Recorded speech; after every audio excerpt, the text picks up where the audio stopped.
कि अगर जो राजनीतिक रूप से हिंदू राष्ट्र होगा तो उसमें मुसलमानों का क्या किया जाएगा? क्या उनको दूसरे दर्जे की नागरिकता दी जाएगी? उनको ज़बरदस्ती हिंदू बनाया जाएगा, देश निकाला दिया जाएगा, या जैसा है वैसा ही चलने दिया जाएगा? अगर जैसा है वैसा ही चलने दिया जाएगा तो फिर हिंदू राष्ट्र में नया क्या होगा?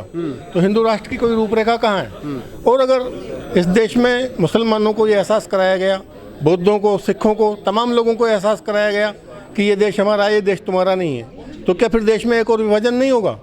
चलिए, इसको भी हमने किसी तरह से मान लिया, लेकिन जो अखंड भारत की जो परिकल्पना है, जिसमें अफगानिस्तान, पाकिस्तान, बांग्लादेश, श्रीलंका, सिक्किम, भूटान और सबसे ऊपर आपका तिब्बत, इन सबको मिला लेते हैं हम, तो करीब 45 करोड़ नए मुसलमान जुड़ जाएंगे इस देश में, और 10 करोड़ के करीब नए बौद्ध जुड़ जाएंगे। 45 और 10 55 करोड़ लोग नए जुड़ जाएंगे।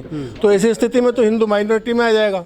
अभी जब हिंदू इस टाइम पे बहुसंख्यक है, तब भी बीजेपी 40% से ज़्यादा वोट नहीं ले पा रही, जबकि आधे से ज़्यादा हिंदू आज भी अगर इनके खिलाफ हैं, तो उस स्थिति में तो ये कहाँ से सरकार चलाएंगे? तो फिर क्या तानाशाही लाएंगे? ये वो युग नहीं है कि हम ताकत के द्वारा किसी देश को कब्जे में कर लें।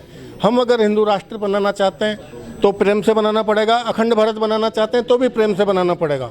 अगर हमको अखंड भारत बनाना है, प्रेम से बनाना है, तो ये हिंदू मुस्लिम की नफरत को हमको छोड़ना पड़ेगा, हिंदू राष्ट्र के कंसेप्ट को छोड़ना पड़ेगा, और हिंदू राष्ट्र बनाना है तो फिर एक और विभाजन के लिए हम तैयार रहें। देश के एक बार दो टुकड़े होकर रहेंगे, इसे कोई नहीं रोक सकता। हमें मालूम हुआ कि आप पहले आरएसएस में काम करते थे, और आरएसएस के अंदर की तमाम जो राजनीतियाँ, जो गतिविधियाँ थी, उसको समझने के बाद में फिर आरएसएस को आपने छोड़ दिया। क्या कारण था कि जो आरएसएस को छोड़ा? आरएसएस आज वर्तमान समय में रूल कर रही है, एक तरीके से उन्हीं का राजनीतिक दल है, पूरे मुल्क पे रूल कर रहा है। तो ऐसे में आपको नहीं लगता कि आपने एक बड़ा जोखिम भी उठा लिया और नुकसान भी कर लिया?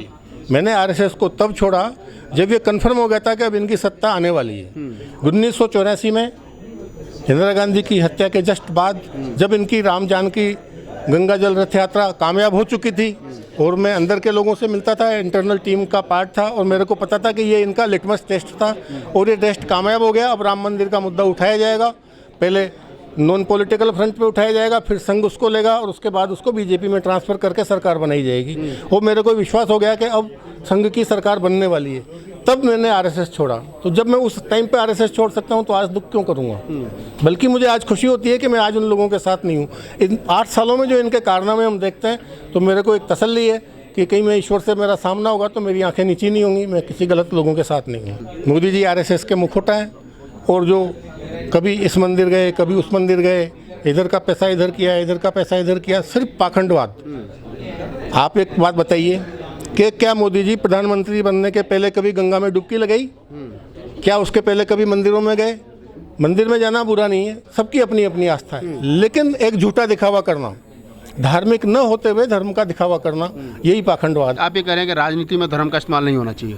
ये तो बहुत बाद की बात है। पहली बात, ये संघ के लोग धार्मिक हैं ही नहीं, इनका धर्म से कोई लेना देना नहीं है। बल्कि सर, वो कह रहे हैं कि हिंदू धर्म उनके कंधों पर टिका है, आरएसएस के कारण टिका है, आरएसएस की शाखाओं में हिंदू धर्म को बताया जा रहा है, सिखाया जा रहा है, और आप कह रहे हो कि आरएसएस के लोग जो है वो धार्मिक है ही नहीं। आप मोदी जी का भाषण देख लीजिए, मोहन भागवत का भाषण देख लीजिए, वो साफ साफ कह रहे हैं कि हिंदू कोई धर्म नहीं है, ये तो जीवन पद्धति है, ये तो संस्कृति है, ये तो समाज है। राहुल गांधी कभी रुद्राक्ष की माला डाल रहे हैं, कभी उस मंदिर जा रहे हैं, कभी केजरीवाल जो है माला डाल रहे हैं, केजरीवाल भी यमुना आरती करा रहे हैं, वो तीर्थयात्रियों को तीर्थ यात्रा करा रहे हैं, तो सब एक ही तो है, ये अलग कहाँ है? मतलब आप ये कह रहे हो कि केजरीवाल भी, राहुल गांधी भी सब आरएसएस की टीम है? सब एक ही टीम हो या नहीं हो, लेकिन एक ही विचार है, सब पाखंडवादी हैं, सभी को वो विचार सूट करता है, कोई उसके खिलाफ तो खड़ा ही नहीं।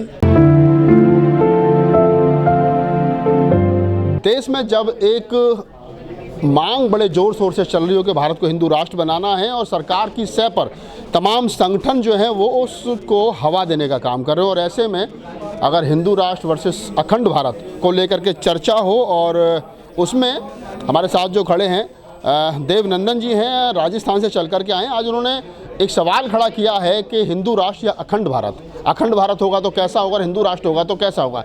बड़ा एक तरीके से कहकर नवीनतम विषय है, और उसी पर चर्चा करने के लिए मैं देवनंदन जी से पूछूंगा। सर, हिंदू राष्ट्र और अखंड भारत जो आपने विषय चुना है, क्या आपको हिंदू राष्ट्र में और अखंड भारत में क्या कन्फ्यूजन है? दोनों में बहुत बड़ा विरोधाभास है। अगर हम एक चीज़ को अपनाते हैं तो दूसरी को हमको त्यागना पड़ेगा।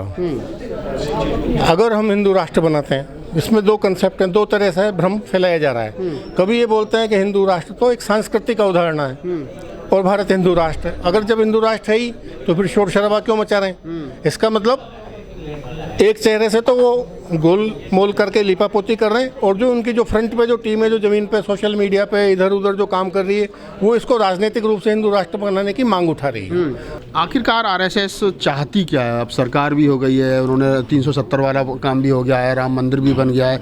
अब आगे का मतलब जो आप तो आरएसएस में अंदर रहे हो ना, तो आपको मालूम होगा कि आरएसएस क्या देना चाहती है लोगों को, उसका असली विजन क्या ये है? जो 8 साल में आपने देखा, आरएसएस वही चाहती है, वही उसका एजेंडा है जो मोदी जी कर रहे हैं। कहीं आरएसएस को ये तो नहीं लग गया कि मोदी जी आरएसएस से ज़्यादा मजबूत हो गए, इसलिए इस प्रकार की स्टेटमेंट देनी पड़ रही है उनको? ऐसा कभी संभव नहीं है। आरएसएस के मुखौटे हैं, आरएसएस के अंदर जो रहे उनको पता है कि बीजेपी आरएसएस की सिर्फ एक कठपुतली है, इससे ज़्यादा कुछ नहीं है। मोदी जी कठपुतली भी नहीं है, वो सिर्फ एक मुखौटा है। जिस दिन संघ के काम के नहीं रहेंगे, मुखौटा बदल दिया जाएगा। इसलिए हमारी लड़ाई मोदी जी से कोई लड़ाई नहीं, हमारी लड़ाई आप ये कह रहे हैं बीजेपी से नहीं, हमारी लड़ाई विचारों से है। आपकी लड़ाई व्यवस्था से है? व्यवस्था से और विचारों से। जो आरएसएस अपना विचार मुल्क पे बीजेपी के जरिए राजनीतिक रूप से थोप रही है, वो कभी हिंदू राष्ट्र की बात कर रही है, और आज जिसको हिंदू राष्ट्र का है भी पता नहीं है, वो भी घर से हाथ में फावड़ा लेकर के और गणासा लेकर के निकल लेता है कि हिंदू खतरे में, हिंदू राष्ट्र बनाना है। तो ऐसे युवाओं को, क्योंकि आप आरएसएस में अंदर रहे हो और अंदर की टीम की और आप पर आरएसएस की राजनीति को बेहतर तरीके से समझते हो, तो ऐसे नवयुवकों को कैसे बचाया जा सकता है? देखिए, ईश्वर ने सबको एक अंतरात्मा दी है जो सही और गलत का फैसला करती है। आज सिर्फ एक पक्ष उनके सामने है, वो संघ का मुखौटा उन्होंने देखा है, उन्होंने संघ का असली चेहरा नहीं देखा। लेकिन सौभाग्य से पिछले 8 साल में संघ ने लोगों को अपना असली चेहरा दिखा दिया है। तो जब लोगों को ढंग से समझाया जाएगा तो उनको जरूर समझ में आएगा। आखिर आ क्यों नहीं रहा लोगों की समझ में? अभी भी मुसलमानों के प्रति नफरत, बौद्धों के प्रति नफरत, अम्बेडकर के प्रति नफरत, और ये जिस प्रकार से चल रहा है देश के अंदर, तो लग नहीं रहा कि गलत दिशा में युवक जो हो जाए। संघ के विचार के खिलाफ कोई आ कहाँ रहा है? अच्छा, एक बात और बताइए, जब भारतीय संविधान का प्रियम्बल, भारतीय संविधान का आर्टिकल 51A ये कहता हो कि स्टेट की जिम्मेदारी है कि वो लोगों में वैज्ञानिक चेतना पैदा करे, और ऐसे में सरकार जो है वो प्रधानमंत्री से लेकर के राष्ट्रपति, तमाम मुख्यमंत्री जाकर के बाबाओं के चरणों में लेट जाते हों, तो ऐसे में लगता है कि संविधान का जो आर्टिकल 51A है वो कहीं ना कहीं अपने आप में काम कर रहा है। हमारे संविधान में सबसे बड़ी कमजोरी क्या रह गई कि संविधान अपने आप की रक्षा नहीं कर पा रहा है।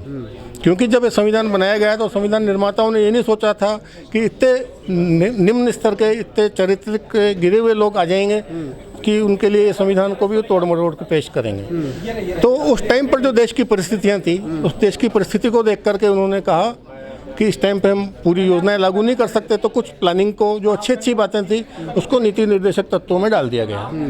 और उन्होंने कहा कि सरकार इसके अनुसार काम करेगी। लेकिन जो उसका पहला आर्टिकल है नीति निर्देशक तत्वों का, वो कह रहा है कि सरकार इसके जैसा से काम करने के लिए बाध्य नहीं है, ये एनफोर्सेबल नहीं है। तो वहीं पर सारी गड़बड़ हो गई। वो जो आप आर्टिकल 51 बता रहे हो, वो भी नीति निर्देशक तत्वों में आ रहा है। जो महाराष्ट्र के अंदर कानून है, अगर आप अंधविश्वास पर को बढ़ावा देंगे तो आपके खिलाफ FIR होगी। जैसे देवकी ने, क्या नाम है, बागेश्वर धाम है, उसने वहाँ पे अपना लगाया और वो फिर भाग आया। वहाँ जब FIR होने की बात हुई, फिर पूरे देश में क्या होगा?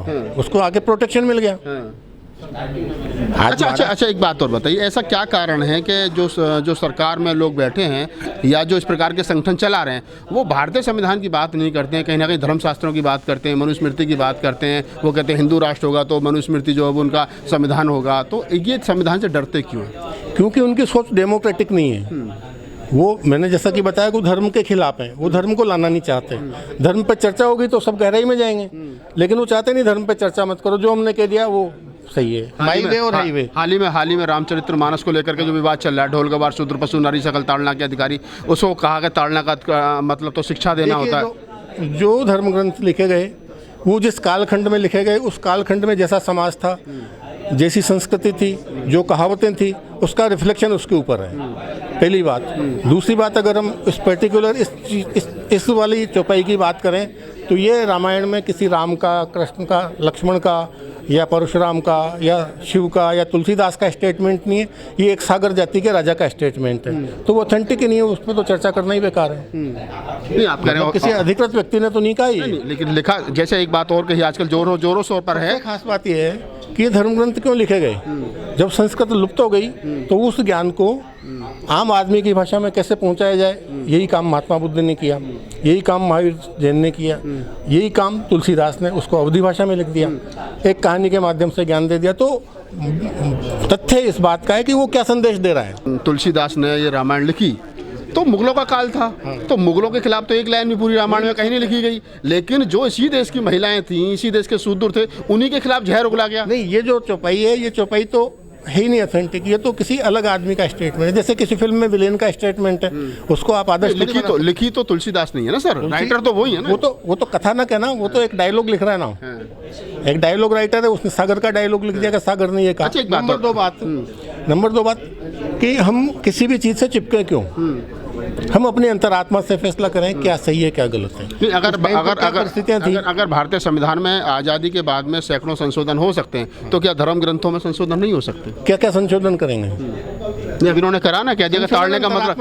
नहीं, अभी उन्होंने कहा ना कि ताड़ना का मतलब शिक्षा कर देना होता है, फिर कुछ और कर देंगे। तो क्या बिना उसमें विवाद में क्यों उलझा जाए? नहीं, क्या बिना राइटर्स की परमिशन के कोई संशोधन किया जा सकता है? किया जा सकता है, वो तो जो लिख कर चले गए तुलसीदास चले गए, बात खत्म हुई।